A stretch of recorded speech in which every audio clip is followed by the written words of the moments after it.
Speaker sir, Telangana రాజధాని హైదరాబాద్ మహానగరం భారతదేశంలోనే ఒక గొప్ప నగరంగా గౌరవ ముఖ్యమంత్రి గారి నాయకత్వంలో ఒక విశ్వనగరంగా ఎదగడానికి అన్ని హంగులు ఉన్న నగరంగా ముందుకు దూసుకొని పోతున్న విషయం గౌరవ సభ్యులందరికీ కూడా తెలిసిందే.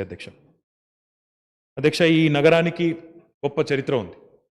429 సంవత్సరాల కిందట ఏర్పడ్డ ఒక నగరం, ఒక మామూలు పట్టణంగా మొదలైన ప్రస్థానం ఈరోజు ఒక మహానగరంగా, భవిష్యత్తులో ఒక విశ్వనగరంగా ఎదగడానికి నగరం శరవేగంగా అభివృద్ధి చెందుతూ ముందుకు పోతా ఉంది.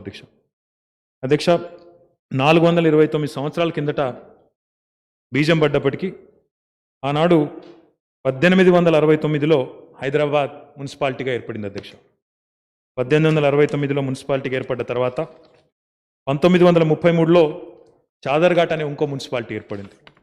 37లో జూబ్లీ హిల్స్ ఒక మున్సిపాలిటీగా ఏర్పడింది. తర్వాత 1945లో సికింద్రాబాద్ ఒక మున్సిపాలిటీగా ఏర్పడింది. అంటే ఇవన్నీ కూడా స్వాతంత్రం రాకపూర్వమే హైదరాబాద్ స్టేట్లోనే ఈ 4 పట్టణాలు కూడా మున్సిపాలిటీలుగా ఆనాడు Hyderabad municipality, Chaderghat municipality, Jubilee Hills municipality, Secunderabad municipality పేరు మీద 1945 నాటికే భారతదేశానికి స్వాతంత్రం వచ్చే పూర్వమే 4 మున్సిపాలిటీగా ఉండేది. అధ్యక్ష తర్వాత స్వాతంత్రం వచ్చిన తర్వాత హైదరాబాద్ స్టేట్ ఒక ప్రత్యేక రాష్ట్రంగా 1948 నుంచి 56 వరకు 8 ఏళ్ల పాటు ఉన్న విషయం మనందరికీ కూడా తెలిసిందే. అధ్యక్ష ఆనాడే హైదరాబాద్ సెపరేట్ స్టేట్గా ఉన్నప్పుడే, ఇంకా యునైటెడ్ ఆంధ్రప్రదేశ్ అంటే ఉమ్మడి ఆంధ్రప్రదేశ్ అనే రాష్ట్రం ఏర్పడక ముందే 1955లోనే హైదరాబాద్ మున్సిపల్ కార్పొరేషన్ ఏర్పడింది. అధ్యక్ష హైదరాబాద్ సంస్థానంలోనే, హైదరాబాద్ ప్రత్యేక రాష్ట్రంలోనే ఆనాడు హైదరాబాద్ మున్సిపల్ కార్పొరేషన్ 1955లో ఏర్పడింది. ఏర్పడమే ఒక యాక్ట్ కింద, హెచ్ఎంసీ అనే యాక్ట్ కింద, హైదరాబాద్ మున్సిపల్ కార్పొరేషన్ అనే యాక్ట్ కింద ఆనాడు కార్పొరేషన్ ఏర్పాటు చేయడం జరిగింది. అధ్యక్ష ఆనాడు ఉమ్మడి ఆంధ్రప్రదేశ్ ఏర్పడక ముందు ఏదైతే యాక్ట్ మనం తెచ్చుకున్నాం అధ్యక్ష, అప్పటి నుండి ఇప్పటి వరకు మరి చాలా ప్రభుత్వాలు మారినాయి. అధ్యక్ష అప్పటి నుండి ఇప్పటి వరకు 75 సంవత్సరాల్లో తెలుగుదేశం ప్రభుత్వాలు వచ్చినాయి, కాంగ్రెస్ ప్రభుత్వాలు వచ్చినాయి, రాష్ట్రంలో ఎంతోమంది ప్రముఖులు పరిపాలన చేసినారు. కానీ హైదరాబాద్ని ఒక విశ్వనగరంగా, ఒక సమున్నతమైన స్థాయిలో ప్రజల ఆత్మగౌరవానికి ప్రతీకగా నిలపాలనే ఆలోచన కానీ, దానికి తగ్గ విధంగా మరి ఒక కొత్త చట్టం తీసుకురావాలనే ఆలోచన కానీ ఏనాడు చేయలేదు. అధ్యక్ష కానీ మన ప్రభుత్వం ఆ ప్రయత్నం చేస్తూ ఉంది. అధ్యక్ష దానికి సంబంధించి ఇప్పటికే కొంత ప్రక్రియ కూడా చేసినాం. అధ్యక్ష కానీ ఈరోజు తెస్తున్న ఈ సవరణలు ఏవైతే ఉన్నాయో, మరి ఒక ముఖ్యమైన 5 సవరణలు ఈరోజు మనం జిహెచ్ఎంసీ యాక్ట్కు తీసుకొని వస్తూ ఉన్నాం. అధ్యక్ష అందులో ప్రధానమైనది మొట్టమొదటిది అధ్యక్ష, గౌరవ ముఖ్యమంత్రి గారి నాయకత్వంలో 2015వ సంవత్సరంలోనే ఒక ఎగ్జిక్యూటివ్ ఆర్డర్ ద్వారా, ఒక జీవో ద్వారా ఆనాడు హైదరాబాద్ మహానగరంలో కార్పొరేషన్లకు ఎన్నికలు జరిగినప్పుడు, కార్పొరేషన్ ఎన్నికలు జిహెచ్ఎంసీ ఎన్నికలు జరిగినప్పుడు 50% స్థానాలు, అంటే 150 స్థానాలు ఉంటే అందులో 50% స్థానాలను మహిళలకే గవర్నమెంట్ ఆర్డర్ ద్వారా ఆనాడు గౌరవ ముఖ్యమంత్రి గారి నాయకత్వంలో ఆమోదించుకున్నాం. అధ్యక్ష ఈరోజు గవర్నమెంట్ ఆర్డర్ ద్వారా కాదు, చట్టం ద్వారానే సవరణ చేసి చట్టంలోనే పొందుపరిచి భవిష్యత్తులో కూడా మహిళా సాధికారతకు పెద్దపీట వేయాలనే ఉద్దేశంతో ఒక ముఖ్యమైన సవరణను కూడా తీసుకొని వస్తూ ఉన్నాం. అధ్యక్ష ఇక్కడ టీఆర్ఎస్ పార్టీ చిత్తశుద్ధి కూడా మేము చెప్పాలి. అధ్యక్ష 50% మహిళా రిజర్వేషన్ ఆనాడు చేసినప్పటికీ, 75 సీట్లకే అవకాశం ఉన్నప్పటికీ ఇంకొక 4 సీట్లు ఎక్కువగా ఇచ్చి 79 స్థానాల్లో మహిళలను గెలిపించిన ఘనత కూడా టీఆర్ఎస్ ప్రభుత్వానికి దక్కిందన్నమాట కూడా ఈ సందర్భంగా నేను తెలియజేస్తా ఉన్నాను. అధ్యక్ష ఈరోజు ఇది ఒక అతి ముఖ్యమైన సవరణ. ఎందుకంటే నిన్నగాక మొన్ననే కేంద్ర ప్రభుత్వం కూడా మన అభిప్రాయం అడిగింది. అధ్యక్ష అన్ని చట్టసభల్లో కూడా, అన్ని స్థానిక ప్రభుత్వాల్లో, స్థానిక సంస్థల్లో కూడా 50% రిజర్వేషన్ మహిళలకు చేసినట్టయితే బాగుంటుందా? ఎందుకంటే ఆర్టికల్ 243T ప్రకారం, రాజ్యాంగంలోని ఆర్టికల్ 243 ప్రకారం అట్లీస్ట్ 1/3 ఉండాలని పేర్కొన్నారు. అధ్యక్ష స్థానిక ప్రభుత్వాల్లో మహిళలకు 3వ వంతు అట్లీస్ట్ ఉండాలని అడిగినారు. కానీ 50% మొట్టమొదటిసారిగా 50% రిజర్వేషన్ను ఇటు పంచాయతీరాజ్ చట్టంలో, అటు మున్సిపల్ చట్టంలో, ఈరోజు ఈ బిల్లు ఆమోదం పొందిన తర్వాత జిహెచ్ఎంసీ చట్టంలో కూడా ఏర్పాటు చేసిన మొట్టమొదటి రాష్ట్ర ప్రభుత్వంగా తెలంగాణ ప్రభుత్వం మొత్తం భారతదేశంలోనే ఈ విషయంలో, మహిళా సాధికారత విషయంలో ముందు ఉన్నదని చెప్పి కూడా ఈ సందర్భంగా గౌరవ సభ్యులకు నేను తెలియజేస్తా ఉన్నాను. అధ్యక్ష ఇది మొదటి సవరణ.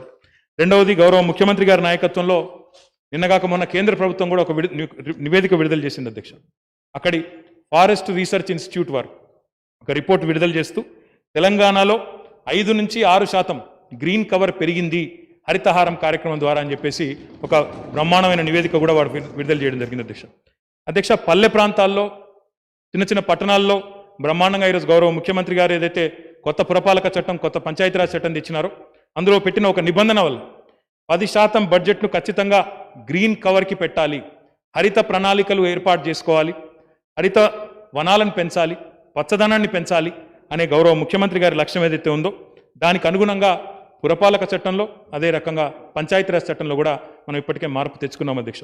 దీనిలో గొప్పతనం ఏంటంటే 10% బడ్జెట్ నర్సరీలు పెంచేదానికి కానీ మొక్కలు పెంచేదానికి కానీ అదే రకంగా అక్కడ వాటికి నీళ్లు పోసేదానికి కానీ వీటికి చేసుకోవడంతో పాటుగా జవాబుదారీతనం కూడా మన గెలిచిన గౌరవ ప్రజాప్రతినిధులు ఎవరైతే ఉంటారో వారికి జవాబుదారీతనాన్ని తీసుకొని రావడం, అదే రకంగా అఫీషియల్స్ అధికారులు కూడా ఎవరైతే ఉంటారో వారిలో కూడా జవాబుదారీతనాన్ని తీసుకురావడానికి 10% గ్రీన్ బడ్జెట్ మాత్రమే కాకుండా 85% మనం పెట్టిన మొక్కలు 85% ఖచ్చితంగా బతకాలి, సర్వైవ్ కావాలి, వాటి బాధ్యత వాటి పరిరక్షణ కూడా ఆ అధికారులు గౌరవ ప్రజాప్రతినిధి గారే తీసుకోవాలి, జవాబుదారీతనంతో వ్యవహారం చేయాలనే ఒక నిబంధన పెట్టడం వల్ల ఈరోజు కాంక్రీట్ జంగల్గా మారిపోతుంటే దేశం మొత్తంలో పట్టణాలు, తెలంగాణలోని పట్టణాలు మాత్రం ఈరోజు హరిత పట్టణాలుగా మారే ఒక అద్భుతమైన ప్రణాళిక కూడా గౌరవ ముఖ్యమంత్రి గారు ఏదైతే తీసుకున్నారో దానిని ఈ జిహెచ్ఎంసీ యాక్ట్లో కూడా సవరణ ద్వారా చట్ట సవరణ ద్వారా తీసుకొని వస్తూ ఉన్నాం అధ్యక్ష. దీనివల్ల చాలా కార్యక్రమాలు గతంలో మీరు చూసినట్టయితే జిహెచ్ఎంసీలో యావరేజ్గా 2.5% బడ్జెట్ మాత్రమే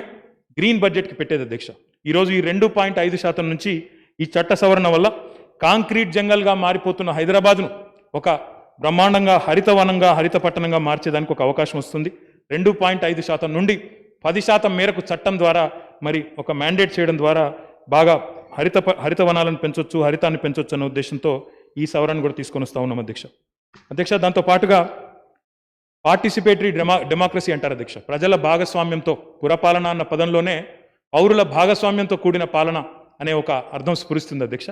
దానికి అర్థవంతమైన లాజికల్ పద్ధతిలో ముందుకు పోవాలంటే చట్టంలో కూడా దానికి వెసులుబాటు ఉండాలనే ఉద్దేశంతో డీసెంట్రలైజ్ చేస్తూ డెమోక్రటైజ్ చేస్తూ బ్రహ్మాండంగా ప్రజల్ని భాగస్వాములను చేస్తూ వార్డు కమిటీలు కూడా మరి ఏదైతే మున్సిపల్ చట్టంలో తీసుకొచ్చామో అధ్యక్ష జిహెచ్ఎంసీ చట్టంలో కూడా తీసుకొని రాబోతూ ఉన్నాం. 4 రకాల వార్డు కమిటీస్ నియమించబోతా ఉన్నాం అధ్యక్ష. ఒక్కొక్క డివిజన్, హైదరాబాద్లో డివిజన్ అంటారు అధ్యక్ష, ఒక్కొక్క డివిజన్లో 4 కమిటీల చొప్పున, ఒక్కొక్క కమిటీలో 25 మంది చొప్పున, ఆ కమిటీలో కూడా ఖచ్చితంగా 50% మహిళలు ఉండే విధంగా ప్రతి కమిటీలో 4 కమిటీలు తీసుకొని రాబోతా ఉన్నాం అధ్యక్ష. యూత్ కమిటీ ఉంటుంది, సీనియర్ సిటిజన్స్ కమిటీ ఉంటుంది, మహిళా కమిటీ ఉంటుంది, వాటితో పాటు ఎమినెంట్ సిటిజన్ కమిటీ కూడా ఉంటుంది అధ్యక్ష. ఈ ప్రతి కమిటీలో 25 మంది ఉంటారు. మొత్తంగా చూస్తే డివిజన్కి 100 మంది, ఓవరాల్గా చూసుకున్నప్పుడు 150 డివిజన్లకు గాను ఒక 15,000 మంది సైన్యం, ఒక ప్రజా సైన్యాన్ని తయారు చేసి వారిని శక్తివంతమైన అస్త్రంగా రేపు గ్రీన్ కవర్ పెంచేదానికి కానీ, పారిశుద్ధ్యం విషయంలో కానీ, సాలిడ్ వేస్ట్ మేనేజ్మెంట్ కానీ, ఈ అనాథరైజ్డ్ కన్స్ట్రక్షన్స్ కానీ, ఎంక్రోచ్మెంట్స్ ఏవైతే జరుగుతూ ఉంటాయో పబ్లిక్ ప్రాపర్టీస్ సంబంధించి, లేఅవుట్ ఓపెన్ స్పేసెస్ సంబంధించి వాటిని నిరోధించే విషయంలో కానీ, ఈ ప్లాస్టిక్ని డిస్కరేజ్ చేసే విషయంలో కానీ, అదే మాదిరిగా క్రీడలను ప్రమోట్ చేసే విషయం కానీ, పార్కులను ప్రమోట్ చేసే విషయం కానీ, ఇవన్నింటికి సంబంధించి ఒక సైన్యాన్ని జిహెచ్ఎంసీకి ప్రజల రూపంలో ప్రజా సైన్యాన్ని అందించాలన్న ఉద్దేశంతో ఈ వార్డు కమిటీలను కూడా ప్రతిపాదిస్తూ ఉన్నాం అధ్యక్ష. ఇది పార్టిసిపేషన్, ప్రజల పార్టిసిపేషన్, ప్రజల భాగస్వామ్యం పెంచేదానికి దోహదపడుతుందని చెప్పి ప్రభుత్వం విశ్వసిస్తుంది అధ్యక్ష. అందుకే ఈ సవరణ కూడా తీసుకొని వస్తూ ఉన్నాం. వీటితో పాటు అధ్యక్ష 4వది మరి మనందరికీ కూడా తెలుసు అధ్యక్ష, ఇప్పుడు సెన్సస్ అనేది జనగణన అనేది ప్రతి 10 సంవత్సరాలకు ఒకసారి జరుగుతుంది అధ్యక్ష.